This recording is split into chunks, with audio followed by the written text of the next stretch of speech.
Kanisa andalizi, familia iliyofiwa na waombolezaji wenzangu, Bwana Yesu asifiwe. Amen. Bwana Yesu asifiwe tena. Amen. Mimi kwanza nimekuja kupiga pole kwa familia ya Amos, na nilipewa hapa mwaliko na rafiki yangu Kevin na nikasema sitakosa. Pili, mimi kwa majina naitwa Moses Omodo. Mimi kwetu ni maeneo ya Nambale, originally tunatoka Buhaye Central, na mimi ndio kijana mdogo mnasikia nikizunguka kaunti mzima nikiomba kiti cha useneta 2027.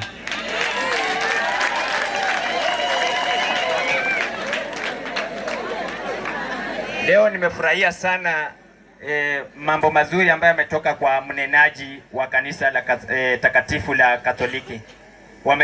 Amesema wazazi wetu mutunze watoto kwa maadili mema, si ndio? Na maadili mema waende shule, wakimaliza shule wakija nyumbani wasiwe mzigo, si ndio? Mimi ni mtoto wenu. Nimesoma, nimemaliza shule. Nimekuja hapa nisiwe mzigo kwenu. Munivalishe koti, niingie Senate, nibadilishe busia.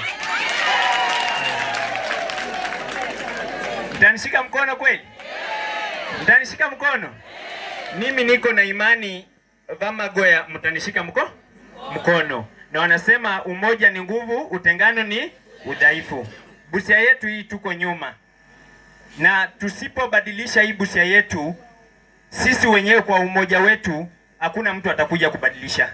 Kwa wazee ambao mko, na waomba sana, mimi nawapa heshima, na wakati mmemaliza kufanya kazi zenu, mtuachie pia sisi vijana tuamuke, si ndio? Pia sisi tuingie kwa hii uongozi, tubadilishe hii kaunti yetu. Jambo la mwisho, mimi mnaniona hapa ni kijana mdogo. Mimi nimemaliza chuo kikuu miaka 9 iliyopita, lakini ajira hakuna. Mimi naomba mnipe hii ajira, nishike hawa vijana hawa niwafanyie kitu inaitwa empowerment. Wakina mama mlinizaa, mimi sitaki kuwasahau. Nataka mnishike mkono pia nyinyi nitawafanyia empowerment kwa hivi vyama zenu niwainue. Kina baba, wakati mumekaa nyumbani, mimi nitashika watoto wenu hao mkono, watakuja kuwasaidia kwa hizo maboma zenu.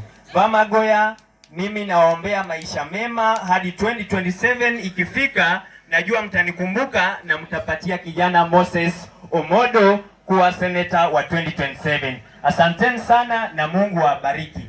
Mimi hapa nimetembea na ile uwezo yangu imeniwezesha. Niko na pesa kidogo kwa simu, shilingi 300. Nataka nitumie mama wa hii familia, na najua mkinipa kiti ya useneta, sio mimi nitaanza kuleta hizo maedo. Ndio mimi nitaanza kuleta hizo maedo.